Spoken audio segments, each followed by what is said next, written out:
Cyril pour la Freeride TV. Alors un énième test de la Burton Custom à la Rosière. Voilà, modèle 2023 là que vous voyez dans la nouvelle cosmétique. Voilà. Elle va être toute noire comme ça, entourée de blanc, avec une semelle rose.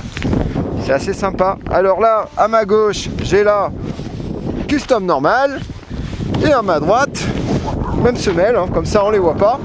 Mais là j'ai la Flying V, avec le V au centre et le cambre sous les pieds. Alors que la normale, elle a un cambre classique tout le long.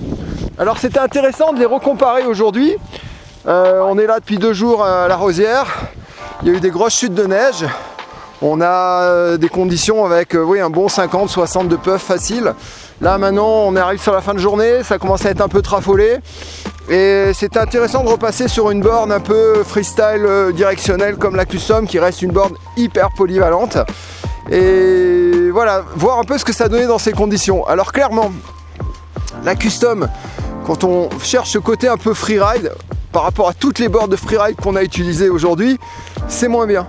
Voilà, c'est-à-dire que par exemple chez Burton, dans le même esprit, vous avez la fly attendante qui va correspondre par exemple plus à la Custom classique, ou la cartographeur qui va correspondre plus à la Custom Flying V, voir qui est un peu au niveau de la process, qui est en dessous de la Custom. L'intérêt de ces Custom, c'est vraiment le côté freestyle, freeride, polyvalent. D'accord?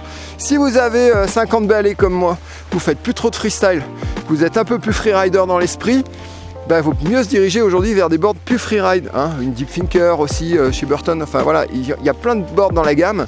La Deep Ace que j'ai adoré, qui fait partie de mes coups de cœur sur ces tests. Voilà, il y a plein de boards. Voilà, la Custom, c'est vraiment pour la personne qui va vouloir vraiment sauter, tourner, partir à gauche, à droite, en switch. C'est une board hyper joueuse. Alors en cambre classique, on retrouve une board qui a plus d'agressivité, qui a plus de pop, plus de précision à grande vitesse. Sur une prise d'appel, ça va un peu plus envoyer. Si vous allez dans un pipe, ça accroche une Custom. En carving, c'est très précis dans la direction. Et on peut rapidement changer, hop, switcher si on veut, avec beaucoup de précision. La Flying V, avec ce côté double rocker, ça donne un côté un petit peu plus joueur. On a une planche qui se tord un peu plus. Du coup, dans la poudre, la Flying V, par exemple, elle va se tordre un peu plus entre les pieds. Elle va un petit poil plus déjauger. Alors que sur la Custom classique, on va remettre un petit peu de jambe arrière. La Flying V va déjauger un peu plus facilement. Sur la piste, elle aura ce caractère un peu joueur pour pivoter, faire des petits sauts. Voilà, ce côté un petit peu plus fun, plus accessible pour des gens, je dirais, qui ont un peu moins de niveau.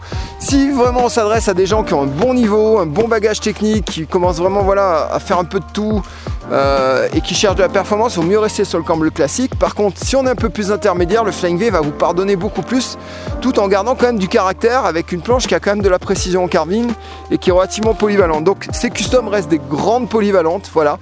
Maintenant le marché du snow évolue aujourd'hui, et voilà, je pense que si on a un tempérament freeride, je le dis, allez vers des boards un peu plus freeride, parce que c'est vrai que je vois des fois en magasin des gens arriver qui ont pas un super niveau, qui ride tranquillou, qui sautent pas.